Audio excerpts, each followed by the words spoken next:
Wait. Ladies and gentlemen, welcome back to another episode of Unbettable, where Gary is definitely not ready to record, as always. Today's episode, we got triple threat takeaways. We got a little NCAA recap from our boy Henny Holmes over here. We have NFL recap led by yours truly. We also have Monday Night Football picks, aka locks. And we also have to do a quick check-in on Gary's internship and where we stand with that. So, let's get into triple threat takeaways before I eviscerate this man. What? Holmes, lead it off. All right, man. We'll start off with baseball first. The playoffs, I think, are way more exciting so far this year than last year, especially these championship series games. Houston and Texas coming down to the wire, game 7 tonight. There's so much tension in that game after Adolis Garcia got plunked the other night, had a little altercation with Martin Maldonado, bench is clear. That's going to be heated, man. Are the Astros going to keep it up and continue their incredibly hot postseason run year after year after year, hit the World Series? Or is Texas going to get that taste, man? Texas has been literally working for this the entire season, signing free agents, making trades. They went all in the season to try and make the World Series. So if they don't make it, I'm going to say it's a disappointment for them this season. But I'm also going to say the Phillies, even though they're down by 3 runs right now, top 5, I think they're going to come back. They're going to get a win. They're going to punch their ticket to the World Series tonight. Phillies are a team of destiny this year. We've talked about that, but I think they're going to make a big comeback. Diamondbacks rolling a little bit right now, but I got faith in the Phils. Gary? I've been waiting for this one. Baker Mayfield is trash. I said it on the last episode that if he fucked up again this weekend, Kyle Trask needs to make an appearance. Now, everybody has their games. I understand that, but when you're playing the Falcons, which, you know, when the Bucks play the Falcons, it's usually always a dogfight for whatever reason. Because the Falcons fucking suck. Obviously, they're better than the Bucks, but give me Kyle Trask. Get rid of Baker Mayfield. I'm tired of it. He's just I don't even know how to describe it. Like watching that game was I'd rather put nails in my cornea. I'm tired of it. That's all I gotta say. Fuck you, Baker Mayfield. Attaboy, Gary. Good job. It's a takeaway. My first takeaway. Today I learned Roger Goodell plays fantasy football. Would you guys like to know how I know this? Oh, I know how you know this, but let the people know. I got an alert today that says the NFL asked the Falcons when they knew Bijan was hurt or wasn't physically well and why it wasn't reported. I know that directive came from Roger Goodell, and I know Roger Goodell had Bijan in his lineup when he put a fat 0.3 piece up on the board this weekend. And there is nothing in my life that makes me happier than knowing Bijan Robinson cost a Goodell this week of fantasy, and I am so happy about it. Yeah, so that's my takeaway number 1. Holmes, back to you. That was a great takeaway. I saw that a little bit ago, and I was like, yeah, this man is implicated in something for sure. Second thing wanted to touch on from this weekend. What a weekend for upsets in the National Football League. I mean, Patriots get a 29-25 win over the Bills. I don't think anybody in the entire world, even the fans up there in Foxborough, saw that coming. Bills' offense was abysmal. Patriots got out to a hot start and just stuck with it. Mac Jones, what a great drive to end that game, go down the field and score on the Bills. Mike Gesicki, former Dolphin. I mean, how about that? Good for him getting that game-winning touchdown against the Bills. I don't think anybody saw that coming. What an upset there. Mm-hmm. Second one had to touch on, not really an upset, but more of just a straight blowout. Holy shit, the Lions got embarrassed in Baltimore. Yeah. 38-6. I mean, Lamar had an MVP performance. That was vintage Lamar right there. Had an absolutely great day. I want to make sure I get his stats right because he was on fire. 21 of 27, 357 through the air, 3 touchdowns. He definitely added a score with his legs too. Had 36 rushing yards. But man, that's high level performance from Lamar, and they absolutely squashed the rolling Lions. And then honestly, a weird one, the Broncos. How about the Broncos getting a win over the Packers? I really did not see this Broncos team doing anything positive because they have been absolutely so garbage. They're one of the worst teams to bet on, to watch, to do anything with. Fantasy wise, they're horrible, but good for them for actually toughing out a win against a Packers team led by Jordan Love and Matt LaFleur that I definitely thought was going to get a win in Denver. Did not see that one coming either. So big week for upsets and that wild Ravens game as well. Gary? I think I'm a UFC fan now. Yeah. Finally. Yeah. I've always enjoyed like casually, throwing it on in the background. But me and Mondo were playing some COD and I was like, you know what, I'll throw this on, just because. And in the last episode, I said I'm gonna ride. I'm gonna ride with my man Volk.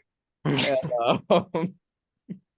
I the wheels kind of fell off that bus pretty quickly. Crazy. That head kick, oh my God. Because at first, when I first saw it, I was like, oh, he scraped him on the top of the head. Like, what is he tripping for? And then I watch his like fucking shin just completely clobber this man's temple. And I was like, yeah, UFC is some serious shit. And honestly, props to those fighters for doing what they do, bro. If I got kicked in the fucking head like that, I would not be on this podcast right now. So UFC is pretty fine. I'm glad. I'm glad you finally are on board with the crew. My second takeaway, gentlemen, the sports equinox is upon us. In just 7 days, Monday, October 30th, sports equinox will hit Game 3 of the World Series. Week 8, Monday Night Football. 11 NBA games, 9 shell games. We will have all 4 sports in one day. That is right. One singular day. We will have the sports equinox, the greatest point of the sports calendar year. Get down, sit on a couch, don't move. It will be a great day. I may take off of work. I don't know yet. It might be worth it. You know why? Because it's the sports equinox and it happens once a year. Make sure you're part of it. Enjoy it. I love that. Before I get to the third thing, Gary, we definitely got to touch on for UFC. Props, shout out to my boy Kyle going 6 for 6 Yes, sir. on the UFC plays. If you put that and made that 6-leg parlay that he gave out, you cashed in. That was easy money. Shout out to Kyle for those fire picks. He was on it. Now, similar to your sports equinox, Mondo, my third thing, tomorrow night. Tomorrow night is a historic night for the NHL. It is going to be crazy. I think they are calling it the Frozen Frenzy. All 32 teams are playing in the NHL tomorrow. 16 games starting at 6 p.m. Eastern. There's going to be one tipping off every 15 minutes. And they're all going to be on ESPN Plus. It's going to be hosted by John Buccigross, like a red zone type of thing. That is going to be sick. Having all these teams play on the same night is such a rarity. Tomorrow is going to be an awesome night for hockey. And if you haven't got into it, the season has started. Tomorrow would be a great night to catch a lot of different games. Do I sniff a Chell parlay dropping on the Twitter tomorrow? Oh, dude, for sure. For sure. We're going to take advantage of some hockey tomorrow. Grand Salami as well. You need to hit that one up. Yeah, that would be an interesting one to take tonight. Or not tonight. Yeah, if anybody doesn't know what Grand Salami is, you're essentially betting on the over-under of all the goals scored in that night's hockey games, and it's usually a pretty fun one to watch. Stressful.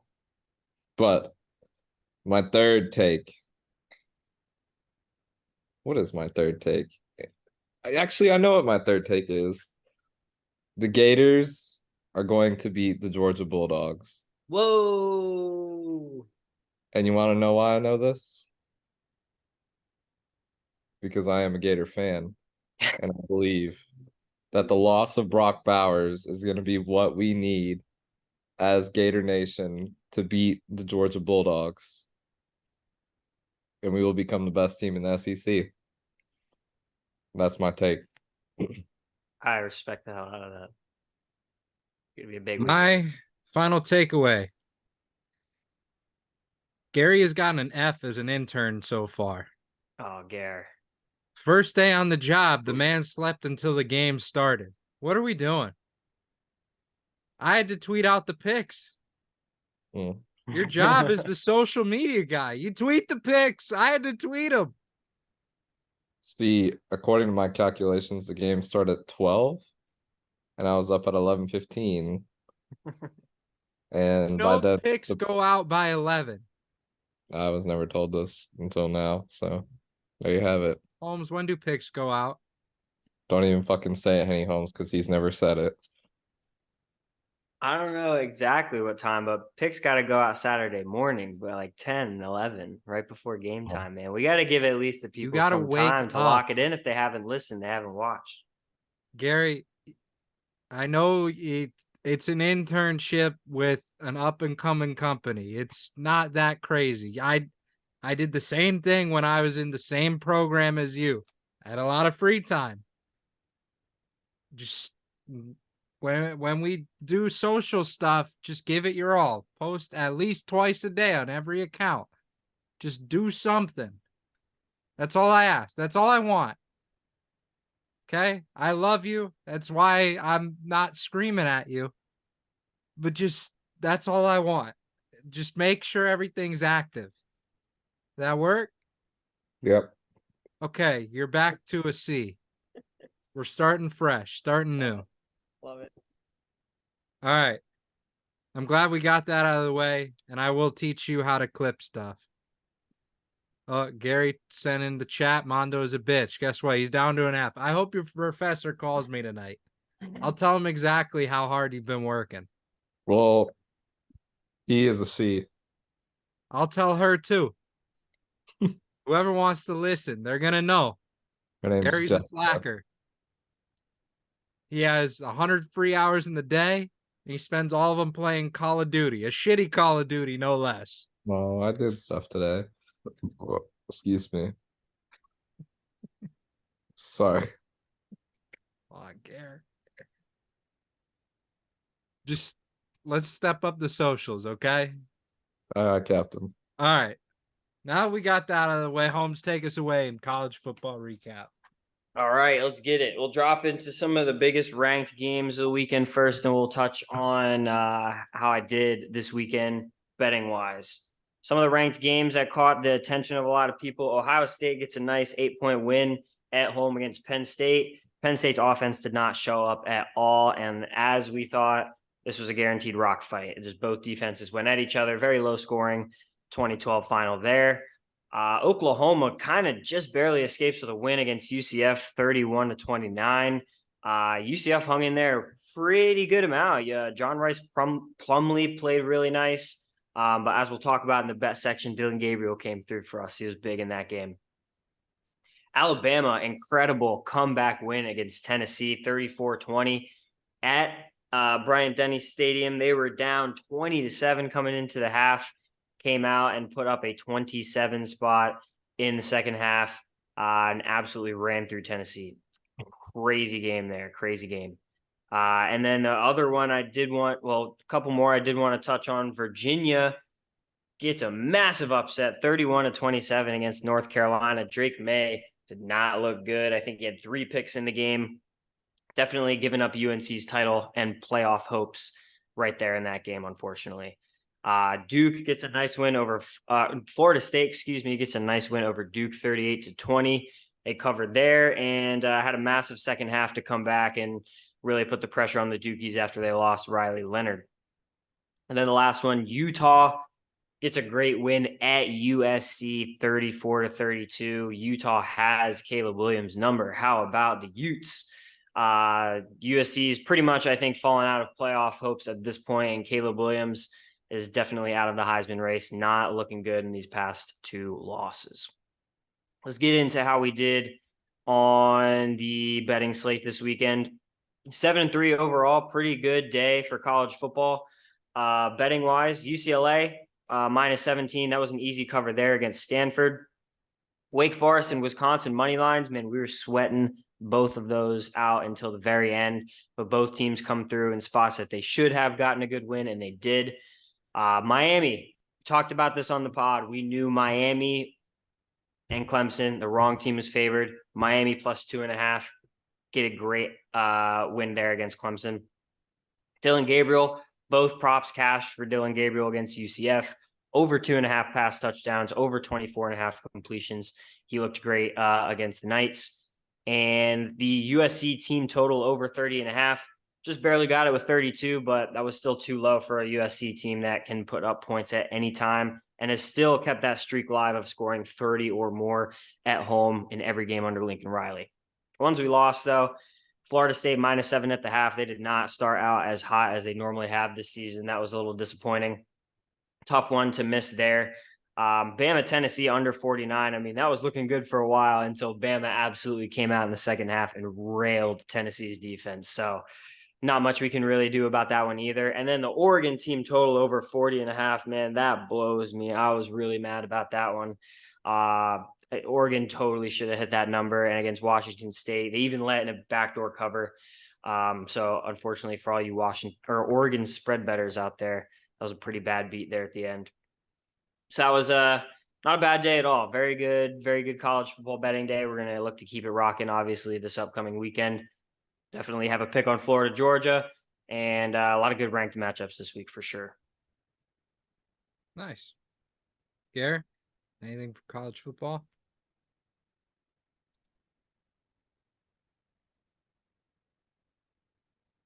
He's muted, bro. Get out of here. You're crazy. Mime mode. You're crazy. Sorry. I was trying to make sure there were no interruptions while you were giving your amazing recap for this weekend. Thank you, sir. Yeah, so I had some bets set up for Saturday, but I'm really glad that I didn't post any of them, because I ended up going down $50 this weekend. Damn. I put 10 on UCF. I live bet them, folded. Put 10 on Tennessee, folded.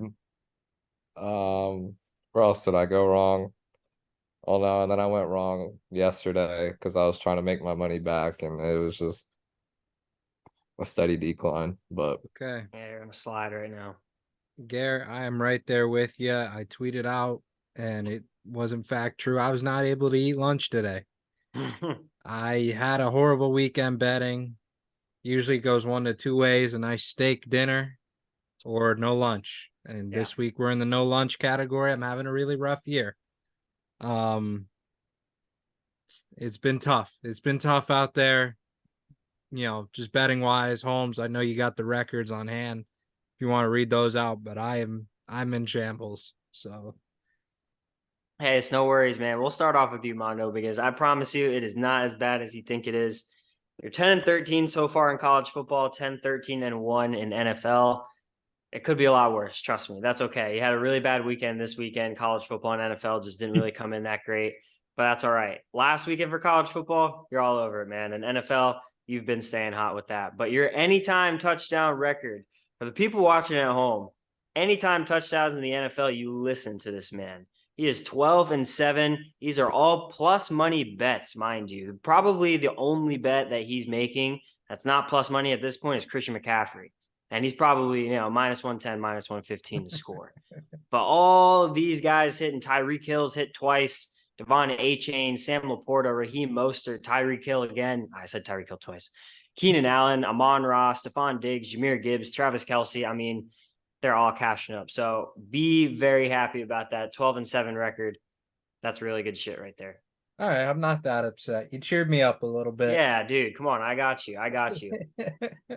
Gary, I know you didn't post anything officially this weekend, but the one weekend you did bet, you went 5-1 in college football. You had a nice weekend 2 weekends ago. You cashed Utah -9.5, Tennessee -3, Florida money line, the over in the Oregon-Washington game, and the LSU spread. Only one you didn't get was Kansas -3, and honestly, that probably should have hit because that was a game they should have won. So you could have went 6-0 right there. You got a good college football wrap. You got to keep it going though. NFL, you're right in the middle. You're 3-3-1. So you're right level. You don't back down, Gare. Yeah, it's all right. You're right here. Momentum's hot, man. Oh, I won't back down. Good shit. Good shit. As for myself, I am currently 16-7-1 in college football so far since we started the pod. And then just like you, Gary, I'm right in the middle with NFL. I'm 7-7 right now. NFL's been tough, man. I mean, every year I come into the NFL season feeling like, man, I'm gonna clean up this season NFL betting, and by week 3, week 4, I get my ass punked on, man. The NFL is a lot harder than you think it is to bet. That's why I'm trying to stick as much with college football right now as I can. Hey, bro, you're carrying the way. I'm gonna try. Don't overlook it. But appreciate that recap, Holmes. Yeah, you guys can tell where our strengths are, where our weaknesses are. Holmes good at college football. I'm good at any time. Gary's good about making picks when he makes picks. So Knowing when I to mean, pull the it's trigger. not like a negative thing, but when you make picks, you got good picks. So Yeah, like, know when to pull the trigger, Gary. You not didn't a, pull it yesterday I and wasn't you shitting on lost. you That's all that right. time. It's just that's just the facts. You Yeah, got I good pulled the shit. trigger picks. yesterday and it went off my fucking face. But big news out of the NBA. Giannis just signed a 3-year, $186 million extension. No Breaking more news. Giannis to the Heat. Little heartbroken. Not really that surprised with Dame going over there, but it is what it is. A little wash bomb mid episode. Gotta love it. Love it. Gotta love it. All right. Now to the meat and potatoes of this here episode. Oh, Attaboy. Louder. Bola! Yeah. All right. So we talked Thursday night football last week. You guys obviously know how that went for us, especially with the wheel bets. None of those cash. They aren't expected to. They're horrible on purpose.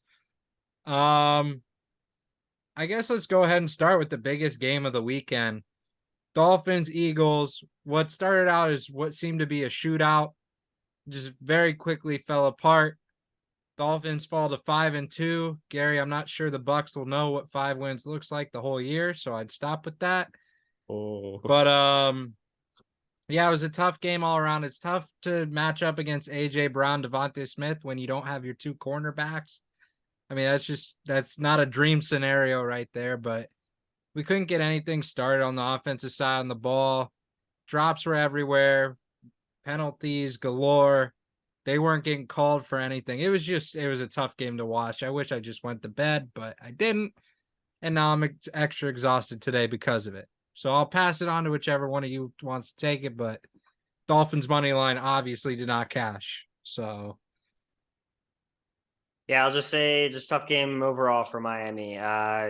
Looked good. I felt really good about Miami there after that pick six, like 10-yard pick six that came off of that tip ball. I was feeling really good about the Dolphins at that point, but man, the Eagles tush push, that shit is unbeatable, man. I don't know what you're supposed to do ridiculous. about that. Like, I think they had a drive where they did it 3 different times. It's automatic. I'm not on the side where I think it should be outlawed because it's a football play, man. Like they know how to do it.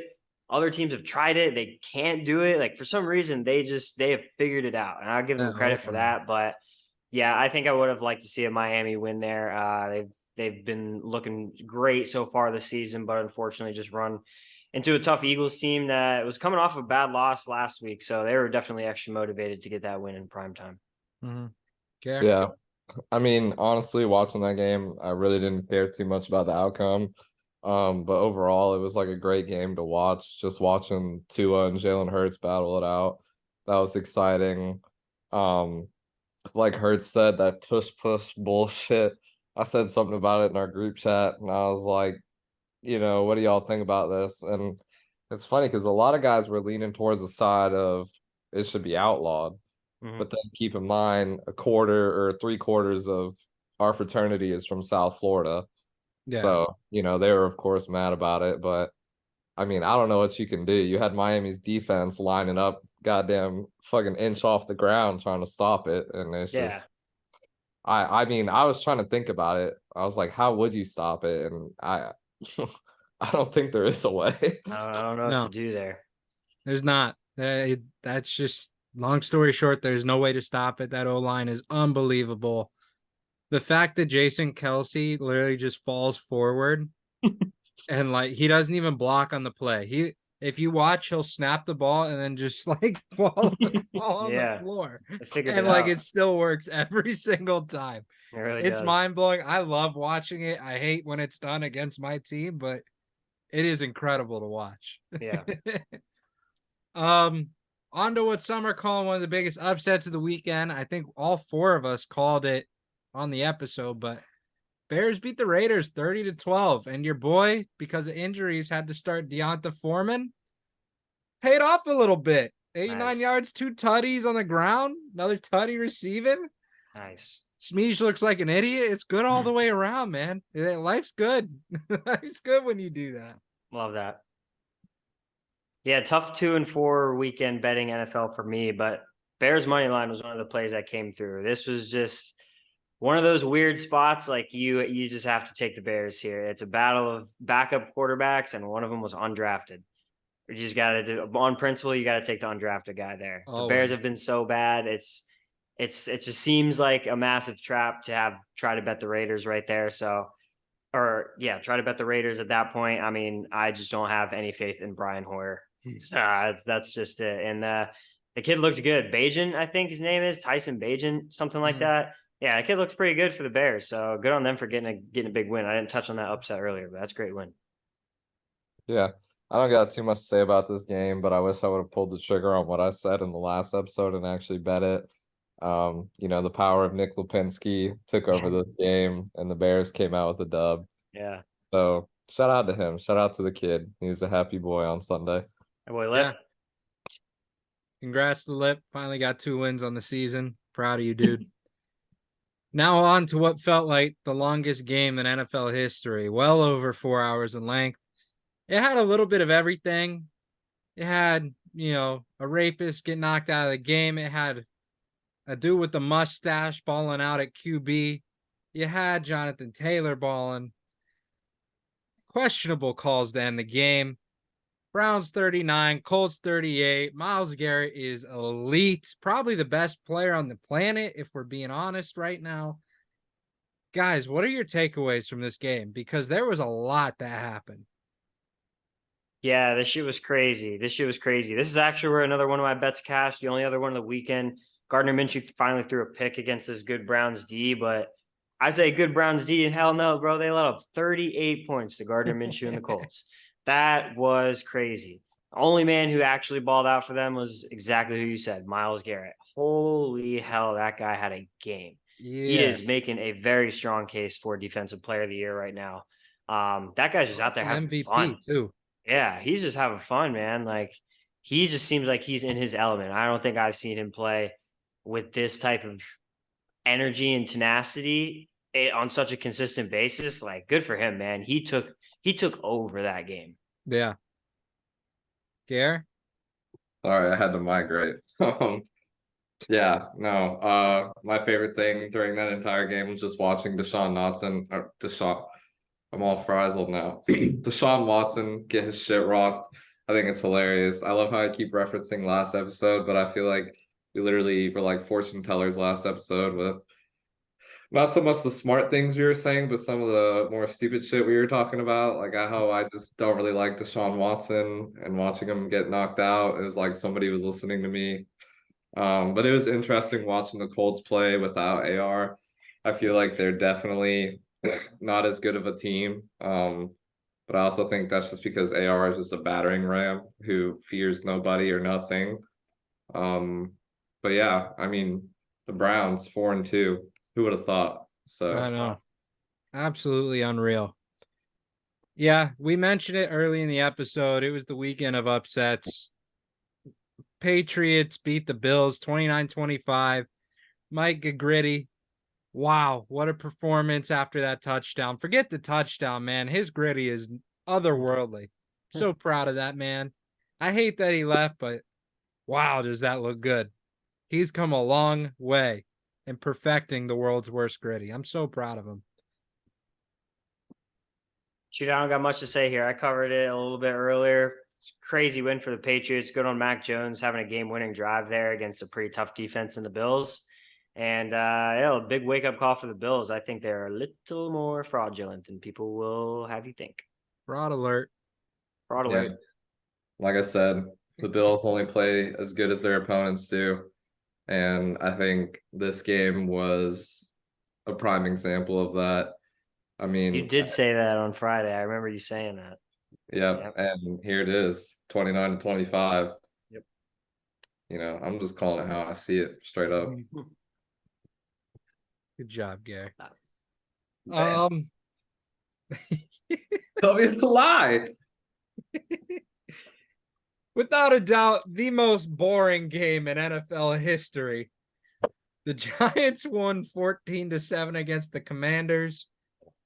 Commanders were the most fraudulent 2-0 team in NFL history. I mean, this game was an absolute barn burner of boredom. I could not watch a second of it. I did not want to watch a second of it. I hated all of it. The only good part, Tyrod Taylor, man, he's got to be better than Daniel Jones, right? Like, that's got to be true. Yeah, they have to open up a little QB competition here because Tyrod's been looking nice and he's actually been balling the hell out. I don't know about you guys, but I will never ever trust Daniel Jones. Never. Guy was picked way too high in the draft. Has underperformed for years. Just got a massive contract for God knows what reason. Open the QB competition up. Make Daniel Jones earn his spot back because I like what Tyrod's doing right now. Good on the Giants for getting a win against, you're right, a very fraudulent Commanders team. Yeah. I mean, Tyrod had better stats than Josh Allen did this week. So obviously they're doing something right over there on the other side of New York. They still suck, but I don't know. Played a team that sucked more. Yeah, but it's the Giants. I got to support my boy Ryan Tweedale and his endeavors in the NFL. Yeah, nothing much to say about that. Shout out Tweed. Yeah, your insight never ceases to amaze me. I'll tell you Perfect. Hey, what. tell It's me beautiful every time. people listen to me, they'd be making money. Falcons at Bucks. Falcons won 16-13. I'll let you guys take this away, both Bucks fans. Just go ahead and go for it. I mean, disappointing game. Gary touched on it, bro. Baker Mayfield blew the game for us. Had multiple chances to lead the team down the field and do something offensively. And he thought it was going to look nice. And he had that massive 40-yard pass to Mike Evans first quarter. We're like, oh, dude, we're going to be cooking. Like, that was nice. And pretty much since that moment, the Bucks did not do shit. Props to the Bucks defense because all they do is show up. Antoine Winfield, Vita Vea, Devin White, Levante David, everybody's showing up, forcing fumbles, taking the ball away. Like, good on them for actually keeping the Buccaneers in games, but to hell with the offense right now because Baker cannot do shit to move them. Yeah, Gary, I know you touched on it already, but Baker Mayfield with a QB rating of 45 for the weekend. I mean, it's written in the stars. If you look in the sky tonight, there's going to be a constellation that looks like a gator head. And you know what? The Tampa Bay football team is going to look up there and be like, wait, there's one of these guys on our team. And there's going to be Kyle Trask, and there's going to be an aura emanating around him. And that's what I want to see. At this point in the season, I mean, like, there is still football to be played. Like, they still can prove something. Don't get me wrong. But it's just like, I don't know. Like, I feel like Baker, like, he's not consistent enough to be considered like a good NFL quarterback. Like, he has his moments, of course, but then he also has his losses. And I feel like he has more losses than wins. And it's tough to watch. And Young Hoku with that game-winning field goal. Nobody likes to lose a game on a field goal. Yeah. And the 51-yarder to seal the deal. So it's tough. On to what we thought was going to be the best game of the 1 o'clock window. I mean, turned into an ass kicking from hell. Ravens 38, Lions 6. Just absolutely abysmal. I can't even believe my touchdown cash for Gibbs. That was just not even, I just was disgusted. I was playing Lamar Jackson like every fantasy league this week. I just, that game started off my Sunday and just ruined it. Yeah. Just ruined the whole day. I was just in shambles. I mean, Amon-Ra, 13 receptions, 102 yards, nothing great. Unless you're in a PPR league, then that's a pretty good performance. But Jahmyr Gibbs did his thing, I guess, filling in for David Montgomery. We'll probably see more of him splitting carries in the future. But yeah, this was all Ravens all time, that entire game. There was nothing really else to comment about. So Yeah, shit. I just got this game completely wrong. Lions +3 was a bad bet, man. They did not hang in there whatsoever. Shit, that bet was toast in the first quarter, dude. Ravens got out to that game so hot. And once Lamar started putting up numbers like that, there goes the Lamar Jackson interception prop too. That guy was too hot to be throwing a pick yesterday. So yeah. yeah, tough game there. Tough one to get wrong, but damn, the Ravens showed out. Yeah. I think my favorite part of this game was just watching Lamar Jackson play like he used to. I mean, it was just so exciting, like watching him like move around the field, running for a touchdown, like, and also, after the Bucks took an L to the Lions last week, I was rooting for him. Um, or I had that ass backwards after the Buck. Oh no, I did say it correct. Forget all that. But yeah, it was fun to watch Lamar play. Okay, on to the next game. Sorry, I misspoke. Steelers at Rams. Steelers took the dub 24-17. This is another game that, I thought the Rams had lock out the gate, but I mean, just collapsed in the second half. Got outscored 21-8. Just didn't look right. Puka Nacua, he had a good game, but other than that, man, there was nothing going on for them. It was abysmal. They fall to 3-4, 1-3 at Holmes. Definitely something to keep in mind. Steelers improved to 4-2. Shockingly. I mean, just unbelievable. 2-1 on the road. So, I mean, just every way you look at it, it was just an absolute collapse for the Rams, but I'll send it to you guys. Yeah, hard to believe that the Steelers are 4-2, but not much here either. Gutsy performance by them. Offense actually came to play against the Rams, and Rams did not do enough to stay in that game.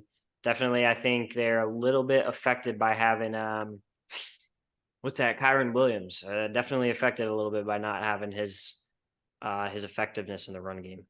Yeah. Care?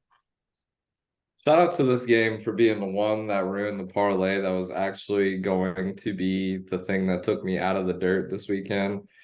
Um, I actually, I this parlay was kind of crazy, and I thought this game would be the one lock. The only questionable game that I took was I actually took the Broncos this week, which is crazy. I don't know why, but I just had a feeling. I was like, you know what? I feel like this game is going to be shit, but I think the Broncos are going to win it because, I felt it. And of course I took the Rams, and then they let up 14 points in the fourth quarter. And you know what? I was just sitting there staring at that TV like, this is why I don't do parlays. This is purely the reason why I don't do them. Yeah.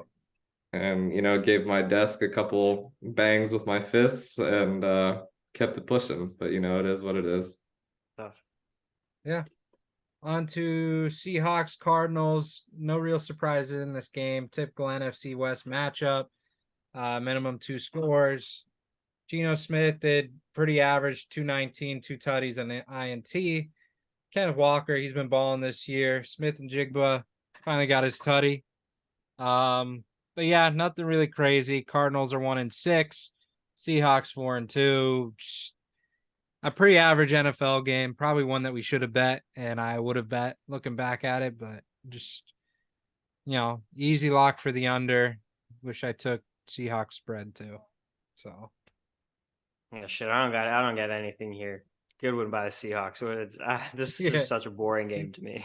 It's just like an average, normal day in the hood. Yeah, nothing special about this shit. Yeah. The only good thing about this game was the sound I made last week when I was talking about the Battle of the Birds. That was my favorite part of the game, and that was before the game started. Can you remind me? Thanks, Gare. All right, on to a trash game. We just talked about your parlay, Gare. Packers follow the Broncos 19-17. Jordan Love, man, started the season 6 tutties, no interceptions.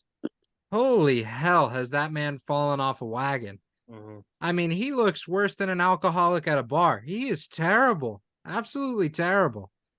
There was no real bright spot from either team either. Like, that's the crazy part. No one impressed on either side. No. Oh, it was another one of those games that, like, if it comes on Red Zone, like, yeah, you'll watch the drive, but if you're watching that game, what is wrong with you? For real. That is crazy. For real. What a share game, honestly. Yeah, Jordan Love pooped the bed for sure. You're right, man. He has fallen off a cliff. And I thought this week would be a little different. Finally getting a healthy Aaron Jones back. Sweet, you're gonna have a nice running game to help complement your passing a little bit. And shit, dude, the opposite happened. How the Broncos won that game and pulled out a win. Again, I talked about it earlier. I have zero faith in the Broncos and anything they've done because of what they've shown me this season. Good for them for getting a win. I don't know how they did that. Yeah. I mean, both of these teams are pretty trash, but let's give it up to Russell Wilson for not throwing a pick this weekend. Good on the guy. I'm glad to see it. Still didn't break 200 yards. But maybe he'll do it one day. I don't see it happening ever. One day. At some point, he'll find a way. Need it. Final game of the weekend. Chargers at Chiefs, just a matchup of color. Everyone loved to watch it. Chiefs won 31-17. No real surprises. Travis Kelce balled out in front of Taylor Swift, as he continues to do. Mahomes putting up numbers and what's going to rebound him in an MVP race. On the other side of the ball, Justin Herbert looked terrible. I mean, just absolutely abysmal this weekend through 2 picks. He started off so hot, was finding every receiver, throwing dots, and then it was almost like once halftime hit, like he just wanted to stop playing. It was just, Yeah. I've never seen a team quit quite like that. I mean, they got blanked in the second half. So that's really my takeaway there. Yeah, that shit was disappointing. I was on Chargers +6. I thought this was going to be just a little bit closer than it was. I mean, coming out in the second half and scoring no points, Chargers, what the hell are we doing? They are possibly the worst closing team in the NFL. They are not seemingly the same team in the first half as they are in the second half. It is really, really weird. They start out hot, they look great, everything's clicking. They come out at halftime and shit hits the fan, man. It is weird to watch. So that was a tough one to lose, but yeah, dude, the Patty to Kelce connection in front of Taylor Swift, that shit's never gonna fail, apparently. Yep. Yeah, I mean, this game kind of went how I expected it to. But there were a few things outside of the game that I was not expecting. First of all, the Taylor Swift and Patrick Mahomes' wife little celebration thing they did. I thought that was corny as fuck. Never do that again. And then also the the main star I saw in that box, Jackson Mahomes, back out in the public eye. That's kind of crazy to me because last time I checked, he had like an essay charge, I want to say it was. Yeah. So showing his face to go meet Taylor Swift, that's pretty fucking crazy to me, but Yeah. you do you. Yeah. Now I guess let's move on to Monday Night Football. Holmes, we'll start with you. I know you got 3 picks today, so what you got? Hell yeah, dude. We're gonna get cooking tonight. I mean, obviously, I'm sure you guys agree it's gonna be a big fantasy night tonight. A lot of stars on both sides of the ball. Maybe you need a Monday night miracle. Maybe you need something crazy to happen tonight, but hopefully it should be a good one to watch. But I do have 3 bets on the night, and I'm gonna make these official. First one I'm going to take the spread straight up. Niners -6.5. I think this is a big bounce back spot for them. They have to get this game. I think this is a big get right spot. The Vikings just haven't looked that great this season. There's just nothing really else to that. Not having JJ is really affecting their offense.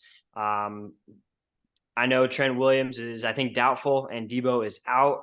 So that is not great for the offense. But Christian McCaffrey is playing, and anytime Christian McCaffrey is going to be in that offense, I like them. So I'm going to take him to win by a touchdown in Minnesota tonight in prime time. I'm also going to take Kirk Cousins. 2 props. First one, obviously, to throw a pick because it's prime time Kirk. Primetime Kirk, I was looking at his stats earlier and make sure I have this shit right. Primetime Kirk is 0-5 at home. 4 games with Washington, 1 with Minnesota. Or not primetime all his games, but Monday Night Football. That's what I should have said. Monday Night Football, 0-5 at home. Absolutely garbage. Also, in terms of picks, he has thrown a pick in his last 5 Monday Night Football games, dating back to 2019. So Kirk Cousins tends to definitely crumble under the spotlight. It was minus 120 earlier. I'm definitely going to jump all over that. He's going to have to pass a lot, and that is going to lead me right into the second prop. I'm going to take his passing yards over 243.5. I know this is maybe going a little bit against what I'm saying about primetime Kirk. I know he's not great, but he tends to put up a decent amount of passing yards, and especially this season against really good defenses, Kirk has had his best games. Against the 4 toughest defenses that he's played, he's thrown for over 300 yards. I wanted to make sure. I know he's faced the Bucks, pretty nice defense there. Let me make sure I have the other ones. I had it over here. I just got to get back to it. Hold on. I got you, fellas. I fucking got you. He's thrown. All right. So he's thrown for 300 yards against the Bucks, the Eagles, the Chargers, and 284 against the Chiefs. So close to 300 there, but still over the 243.5 prop. I mean, the worst defense out of those 4 is by far the Chargers, and he put up 367 on them. San Francisco is a good D here too. He's going to have to throw the ball. There's no way they're going to be able to lean on Alexander Mattison tonight against that stout Niners D. So I'm definitely taking Kirk to throw a pick and to get over his 243.5 passing yards. Yeah, Hart, I'm going to match you on your first 2 bets. Nice. Niners, I feel like, is a lock for 6.5. I mean, I feel like that's a no-brainer. Primetime Kirk is basically a no-show, which is why I'm going to also match that INT. Those were the 2 bets I had coming in. As far as anytime action, obviously, you know where I'm sitting. Give me the McCaffrey tutty. Also, Boom. give me a little TJ Hawkinson touchdown. So we Boom. got 4 bets on the night, 2 anytimes, 2 regular bets. That's kind of where I'm sitting right now. That's probably what will get tweeted out by Gare in a few minutes. But we will send it down to Gare, who's going to give us his bets on the night. Yeah. So tonight I'm gonna play it pretty safe, just to kind of recover myself from this week and this $10 I'm about to lose from the Phillies. So I'm gonna go ahead and take San Francisco first half line. I know the spread will most likely hit, but I am watching the game with Sean Curvers tonight, so you know that man can work his magic sometimes, and you never know what's gonna happen. And then I'm also gonna take the McCaffrey tutty. I'm gonna take a Madison tutty, and then I'm also going to take. See, I like the Kirk interception, but I also feel like a Brock Purdy interception is upon us. That could be So, interesting. I saw his earlier. It was like plus 145. It was pretty juicy if you wanted to bet on that. so I'm gonna flip the script a little bit here, and I'm gonna take a Brock Purdy interception. Wow. All right. Just All fuck right. it. Official unbettable picks. Lock them in. Gary, tweet them out. Boom. And with that, we don't really have much more to talk about today. So I'm sure we'll hit on MLB playoffs next episode. Don't you worry. We will discuss it. You know how the Wednesday episodes typically are, a little bit shorter. We'll cover a lot more stuff. So get ready for that. We'll see you guys Wednesday. If you did enjoy, please make sure to like, subscribe, share with everyone you know. We're trying to build this up, trying to build up Big Dog Media. So any help you can give would be incredible. But with that being said, we will see you guys on the next episode. Peace.